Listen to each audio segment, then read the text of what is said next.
everyone, my name is Daniel Ehrlich. I'm the current Second Vice President for 2019 to 2020. And I'm Jeremy Walker. I'm the IJCL co-chair, here to have a great conversation with Daniel. All right, so we are here to explain the Office of Second Vice President and some common questions about it. So first of all, what does the Office of Second Vice President entail?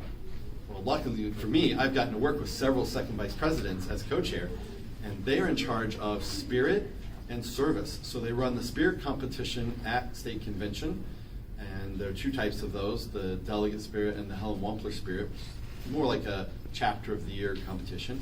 And they're in charge of all the IJCL service projects. All right, great. So how would a Second Vice President go about presenting their ideas for service projects and for Bazaar? Well, just like we've just done, the second VP meets with the co-chairs several weeks ahead of a board meeting, and they would have put together a slideshow with all of their monthly ideas for service and a summary sheet that has all that service together.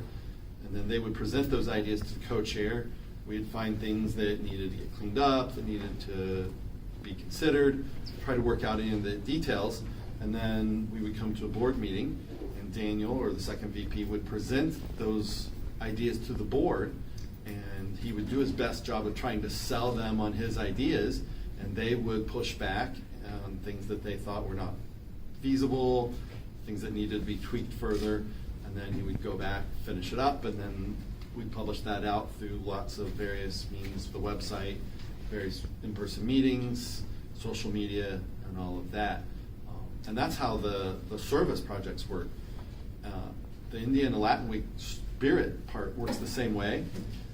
The Bazaar ideas really have a couple parts. The big one, the incoming, in this case this would have been Daniel back in April, May, put those together before the May board meeting and actually present those as an officer-elect, and then use those for the summer then afterwards, where they're going to not only man that bazaar and run that bazaar, but they're also going to run all the spirit ideas. So that's also the way they would present all their spirit ideas for National Convention and take care of all of that work.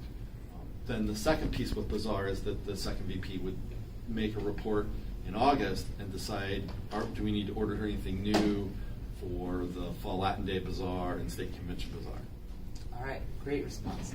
So now another big question is, what kind of responsibilities does the second VP have with regards to the local clubs? Well, directly they have none, but they can have a great impact on those local clubs. In putting out their service ideas and constantly promoting that they're being active in service, they have a chance not only to impact the club, but to impact that club's community and the world at large. But we really want to focus that the clubs are giving back to their own community. It's that community that supports them and helps them continue to move forward. In terms of spirit, they can provide good examples and make sure that everyone is prepared. If they're coming to state convention, here are the kinds of things you need to do. A roll call looks like this. How do they model that? Might be something that they could put together a little video of some sample roll call skits and send those out to chapters. All right. And lastly, what qualities do you think a good vice president should have? Well, they should be like Daniel, of course. And some of the things that Daniel has that make him a great second VP is that he is energetic, he's spirited, he has quite a loud voice. When he decides to project, you can hear him many rooms away. And so they've got that for the spirit side. They also have to have compassion and an interest in others to make the service component work really well as well. And then I think the thing that's true of all officers is also true for the second VP. They need to be very organized. They need to have good time management skills, because they're having to schedule meetings with their co-chairs, their officer mentors, their sponsors, and working out all the details, all the kinks, so that when we get to a board meeting, everything runs very smoothly and we end on time, which is always our goal.